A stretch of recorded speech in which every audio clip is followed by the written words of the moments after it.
When it comes to a majority of these videos I've been making, how I draw up the ideas with them is through a connection and a theme. With the Amiibo video, it was based on my journey in life and something that had followed me from childhood to adulthood. For the Splatoon video, it was about nostalgia and delving back to your past to see what you associate with a period of time in life. And most recently with the Bayonetta video, it was based on one's favorite things and what it is that makes that thing so sentimental to someone. Not all these videos have complex concepts. The top 10 games of all time video, it says it in the title. But generally, if I make a video, there was a reason and a thought process behind it. I do this for two reasons. The first reason is to give me an attachment to the project I'm working on. It's been a goal of mine to really put an effort into this new style of videos, and having that attachment to it, be it an emotional one or just a casual interest, makes the process a lot more fun and fulfilling. The second reason is that it sets me up for deeper video projects in the future. Having a way to introduce those themes, an example being nostalgia, is really beneficial towards the kinds of videos I want to create in the future. Those videos being deeper dives on psychological effects and the connections to gaming. It's when we get to the topic of this video that it's perhaps the most interesting of them all to me. Over the past year, I have become obsessed with the Silent Hill franchise. Prior to that, I hadn't really explored anything horror related, both in gaming and the genre as a whole. My parents didn't really watch any horror movies or involve themselves much in anything horror outside of Resident Evil for my dad and murder documentaries for my mom, so I just didn't really ever bother with it growing up. Actually, growing up, I always had a superstition with horror in that by watching it or indulging in the genre, it would affect things from my sleep to how I'd act as a person, which who knows if either of those things are true, but given that I played mature games when I was younger and I was able to separate fiction from reality, I probably would have been fine. We can just say I was a little bitch and move on. But anyways, back to the genre. As corny as this will sound, how I introduced myself to the genre recently was from a girl. There was a girl I fell for who was into horror, and during our dates we'd watch various movies, one of which being Insidious, and I actually had a really great time with it. I also didn't really watch a lot of movies either, let alone horror. The only movies I had seen prior that were even somewhat related was the Scream franchise and a few movies by Tim Burton and Johnny Depp, which I've always kind of had a beef with them since I was younger. They just always gave me a bad vibe. But anyways, back to Insidious. I really enjoyed it. Of course, it was only heightened further by being with this girl I was in love with, but the movie was really engaging for me. I'm not a horror fanatic or anything like that, because outside of that and the video game choice of this video, I haven't really gotten into anything else, nor do I plan on it, but it did prove to me that I was able to enjoy something horror related despite never really giving the genre a chance prior. So now we get to Silent Hill. I had always been familiar with the name, having watched videos on PT and the canceled Silent Hills, but I'd never played any of the games or seen the movies. I did watch the Silent Hill transmission presentation where they'd revealed the remake of Silent Hill 2, but it would be this genre of videos on YouTube that would make me begin to fall in love with the series, the Silent Hill ambience. If you've been watching the channel for a few years, you're probably familiar with my sleeping issues. But for a quick TLDR for those who are new, since late 2020 I've had this issue where I fall asleep and then wake up multiple times during the sleep.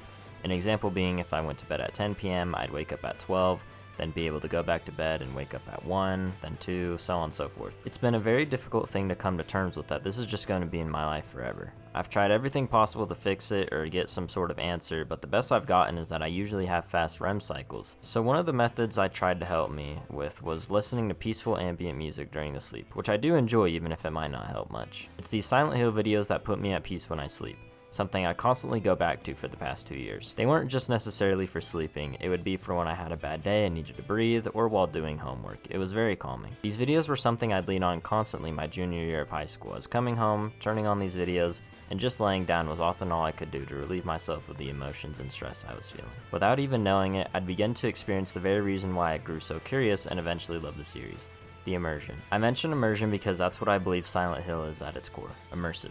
For those who aren't too familiar with any of the Silent Hill games, the franchise is a psychological survival horror series taking place in the fictional town of the same name. The subjects the series takes on includes things like abuse and more recently with The Short Message, cyberbullying and suicide to name a few examples. As for themes, it can delve into grief, revenge, punishment, among others. However, I believe where the series immersion is at its best is what you, the player, interpret it as. There are countless threads on social media platforms and articles written up, and all of them take something different from each game in the series. I've seen people discuss its interpretation on society, down to specific games such as ritualistic elements in Silent Hill 4. I totally just fucked that up.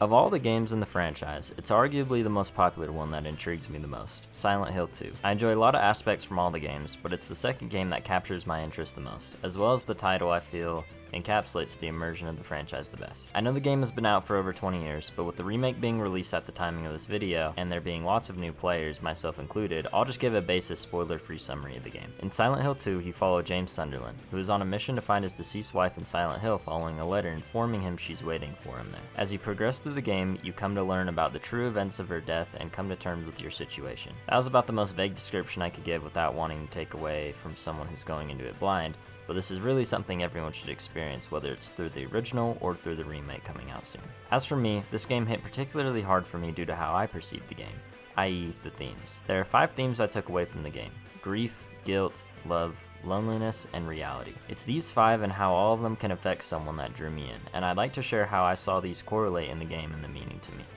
First, grief.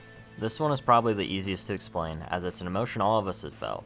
We've all lost a loved one, or at the very least have lost something of sentimental value to us. Kübler-Ross's grief cycle is split into 5 sections: denial, anger, bargaining, depression, and acceptance. Despite being a concept introduced in 1969 through her book On Death and Dying, they are still truthful and evident in today's society, with the main character James being the primed example. His denial is seen through his search for his wife Mary, still hopeful that she's out there. His anger can stem from not being able to find her, but also with those around him, such as Maria's scene where you move the bookshelf. His bargaining can be seen as the other characters who accompany him throughout the journey, while the depression and acceptance is played throughout the entirety of the game. This may be the most surface level perception of the 5 to me anyways, though it can also be pretty deep if you dive further into it. The next theme is guilt. It kinda connects with the previous point of grief, but much like that general feeling of grief we've all experienced, guilt is something we too have all experienced, whether it's something light like not doing something your parents asked you to do the previous day, or something deep like blaming yourself for one's suffering. Also seen with James, though I again won't spoil the game, he experiences guilt for Mary's death throughout the game, something many people experience in the stages of grief as well. Additionally, the other characters in the game also have these themes of guilt, an example being Angela in her search for her mother. The town of Silent Hill as a whole can be seen as one's battle with their guilt and sins, molding itself to reflect that of its visitors. The next theme is love, and while this one is probably the shortest segment as it's mostly obvious, I still wanted to touch on it. It's hard to see the game having a theme of love given its dark nature, but love is what the plot is based on. James venturing out to find Mary is a fairly easy connection to make for love, but there are also deeper connections as well. The next theme, loneliness, is perhaps my favorite theme in the game. It's the one that is the most psychological and layered. It's the best theme when it comes to how you perceive the game for me. Once again, going back to James on this one, it's his slow burn descent into madness throughout the game that all circles back to him being alone as a result of losing Mary. His continuous search for her, ending up with nothing, and seeing and hearing the emotions is all thanks to this theme. Once again, not limited to James, Angela and Maria are both fantastic examples as well. With Angela, it's a feeling that she will never get a good ending, that she's stuck in the same space she's tried so hard to get out of. Her wish to die only furthers this theme. Throughout her life, she's experienced nothing good, from family abuse to her inability to be social. She's a shy, scared girl who was made that way because of her horrible traumas and people's actions towards her. It's very easy to feel sympathy for her, especially if you've experienced or known of issues that she's faced. From the first time you see her right to the last time, it's a tragedy.